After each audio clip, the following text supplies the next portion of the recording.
What if the happiness you've been chasing your entire life isn't the kind of happiness you'll want after 60?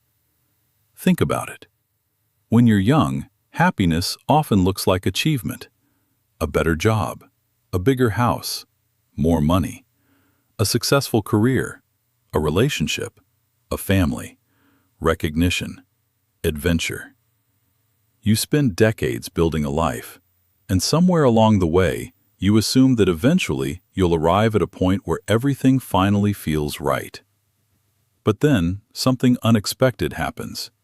You reach 60, and you discover that happiness doesn't necessarily feel the way you imagined.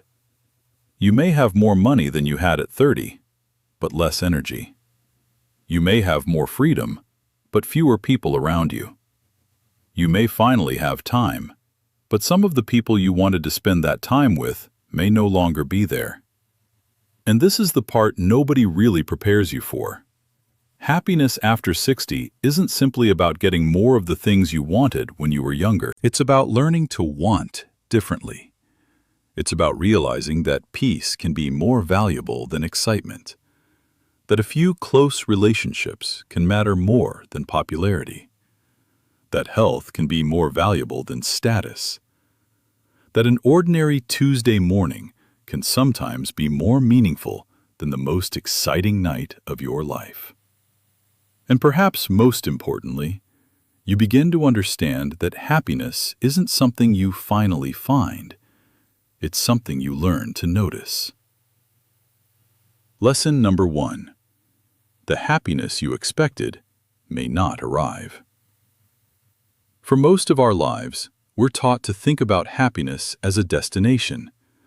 Get the degree, get the job, get married, buy the house, raise the children, build the career, save enough money, retire, then be happy. But life doesn't work that neatly, because every achievement solves one problem and often creates another. You get the promotion, and now you have more responsibility. You buy the house, and now you have a mortgage and maintenance. You raise children, and eventually they leave. You retire, and suddenly you have to decide what to do with all that free time. This doesn't mean those achievements were mistakes. They weren't. But they teach us an important lesson. Achievement and happiness are not the same thing. After 60, that distinction can become much clearer. You begin asking, do I actually enjoy this? Do I really want this? Is this worth my time? Who am I doing this for? And those questions can change everything. Lesson number 2. You become less interested in impressing people. One of the most liberating things about getting older is realizing most people aren't thinking about you nearly as much as you imagined. When you're 30, you may worry about your clothes, your career, your car, your house, your accomplishments, what people think of you. At 60 or 70, something often shifts. You begin to realize life is too short to constantly perform for other people. You don't need everyone to approve of you. You don't need to win every argument. You don't need to prove that you're successful. And you don't need to keep pretending to enjoy things you don't enjoy. This can create a wonderful kind of freedom. You can say, no thank you. You can leave the party early. You can stop explaining yourself. You can spend Saturday morning reading instead of attending something you don't care about. You can wear comfortable clothes. You can choose fewer friends, but deeper friendships. And perhaps most importantly, you can become more comfortable being yourself. Lesson number 3. Your circle may get smaller, and that's not necessarily bad. Here's something many people notice after 60. Their social circle gets smaller. At first, this can feel frightening. You may wonder, where did everybody go? Some friends moved. Some retired somewhere else. Some became focused on grandchildren. Some relationships simply faded. And some people you loved are no longer alive. But there's another way to look at this. As we get older, we often become more selective about relationships. When you're young, you might have dozens of acquaintances. But after 60, you may discover that you don't actually need dozens. You need a few people who genuinely care about you. Someone you can call. Someone who knows your history. Someone who doesn't require you to pretend. Someone you can sit beside without needing to fill every silence. That kind of relationship can become more valuable than a huge social network. So don't measure your social life by the number of people in your phone. Measure it by the number of people you could call when life gets difficult.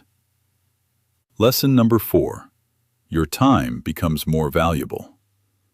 When you're 25, a year feels enormous. When you're 35, a year feels shorter. At 50, you may start noticing how quickly years disappear. And after 60, time can feel different again. You realize that every year is not just a number.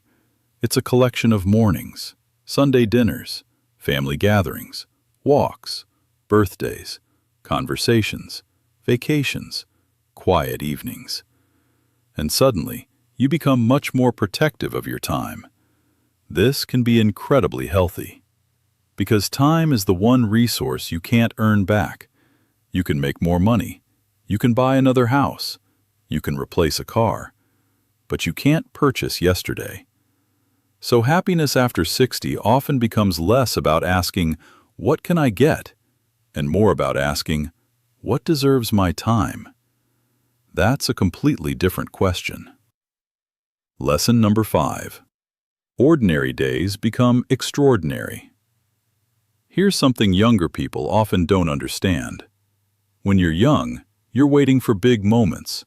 The wedding, the promotion, the vacation, the new house, the graduation, the celebration. But later in life, something changes. You begin discovering that an ordinary day can be wonderful. A cup of coffee in the morning, sunlight coming through the window, a walk around the neighborhood, a phone call from your daughter, your grandson laughing, your dog sleeping beside you, cooking dinner, reading a good book, watching the sunset. These things don't look impressive on Instagram, but they can become the fabric of a happy life. And there's something profound about that. Because if happiness requires extraordinary circumstances, you'll spend most of your life waiting. But if you can find meaning in ordinary moments, you have hundreds of opportunities to feel grateful every week. Lesson number 6. Gratitude becomes different. When you're young, gratitude can sound like, "I'm grateful for what I have." But later in life, gratitude can become much deeper. You begin appreciating things you previously ignored. Your ability to walk, a healthy morning, a friend who calls, a comfortable home, a meal you enjoy, a memory, a family tradition. The fact that you can still learn something new. You begin realizing that many things you once considered ordinary were actually extraordinary. And this is why gratitude isn't simply positive thinking. It's a way of directing your attention. Because your brain can always find something wrong. The economy, politics, your neighbors, your body, your finances, your family, the weather. But you can train your attention to notice what is still working. Not because everything is perfect, it isn't, but because even difficult lives contain moments of beauty. And sometimes, happiness is simply becoming better at seeing them. Lesson number 7. Health becomes part of happiness. After 60, happiness becomes closely connected with something you may have taken for granted earlier: physical independence. Being able to walk, drive, travel, climb stairs, carry groceries, get out of bed, Play with your grandchildren. Take care of yourself. These abilities can become more important than having the perfect body. You don't need to look 30. You don't need to run marathons. You don't need to chase every fitness trend. The goal is much simpler. Stay capable. Move your body. Maintain strength. Protect your balance. Eat reasonably well. Get enough sleep. Stay connected with your healthcare professionals. And pay attention to changes in your body instead of ignoring them. Because health isn't just about living longer. It's about being able to participate in the life you're living. What good is having 10 more years if you can't enjoy the people and activities that make those years meaningful? So think of taking care of your health as an investment in your future freedom. Lesson number 8. You don't need a huge purpose. There's another myth about happiness, that you need one giant purpose, a mission, a passion, a calling, something extraordinary. But your purpose after 60 doesn't have to be dramatic. Maybe your purpose is being a great grandparent. Maybe it's mentoring someone younger. Maybe it's volunteering. Maybe it's caring for your spouse. Maybe it's gardening. Maybe it's writing. Maybe it's restoring old cars. Maybe it's helping your community. Maybe it's simply being the person your friends can rely on. Purpose doesn't always look impressive from the outside. Sometimes purpose is extremely ordinary. And that's okay. A meaningful life doesn't have to be famous. It just has to matter to someone. Lesson number 9. You start letting go. One of the biggest sources of unhappiness is fighting reality. You wish you were younger. You wish your children lived closer. You wish your body worked differently. You wish you had made different financial decisions. You wish a relationship had turned out differently. You wish someone were still alive. Those feelings are human, but eventually, happiness requires a difficult skill. Acceptance. Acceptance doesn't mean saying, "I like everything that happened." It means saying, "This is where I am now." And then asking, "What can I do from here?" That question is powerful, because the past can teach you, but it cannot be changed. The future can be influenced, but it cannot be controlled completely. The only place where life actually happens is today. Lesson number 10. You can still begin. Perhaps the biggest lie about aging is, it's too late. Too late to learn. Too late to travel. Too late to make friends. Too late to exercise. Too late to start a business. Too late to write. Too late to fall in love. Too late to change.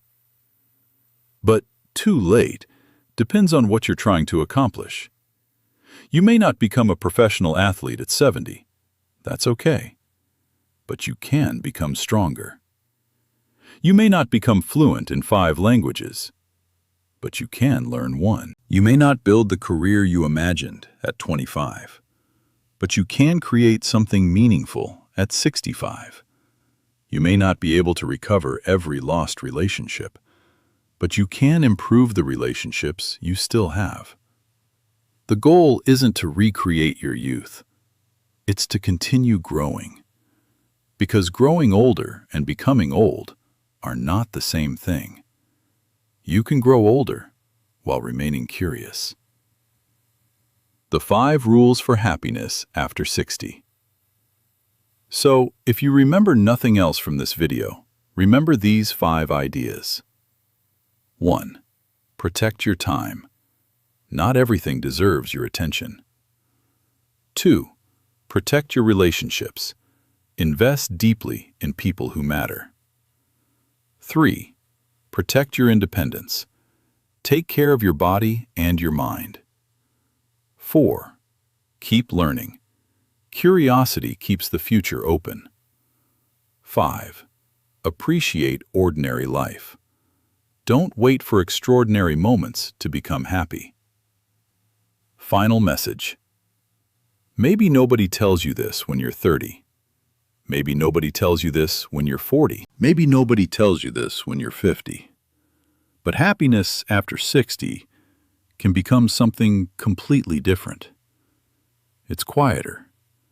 It's less about proving, less about competing, less about accumulating, and more about appreciating. You stop asking, how much more can I get? And you start asking, how much of what I already have can I truly appreciate? You stop asking, do other people think I'm successful? And start asking, do I respect the life I'm living? You stop chasing every opportunity and start protecting the opportunities that actually matter. And maybe that's the secret nobody tells you. Happiness after 60 isn't about having fewer problems. It's about becoming better at knowing which problems deserve your energy. It's about realizing that peace is valuable, that time is precious, that relationships matter, that health is freedom, that curiosity keeps you young in the best sense, and that an ordinary day can be an extraordinary gift. So if you're over 50, don't think your happiest years have necessarily passed. They may simply require a different definition of happiness. You don't have to become younger. You don't have to become someone else. You don't have to prove anything.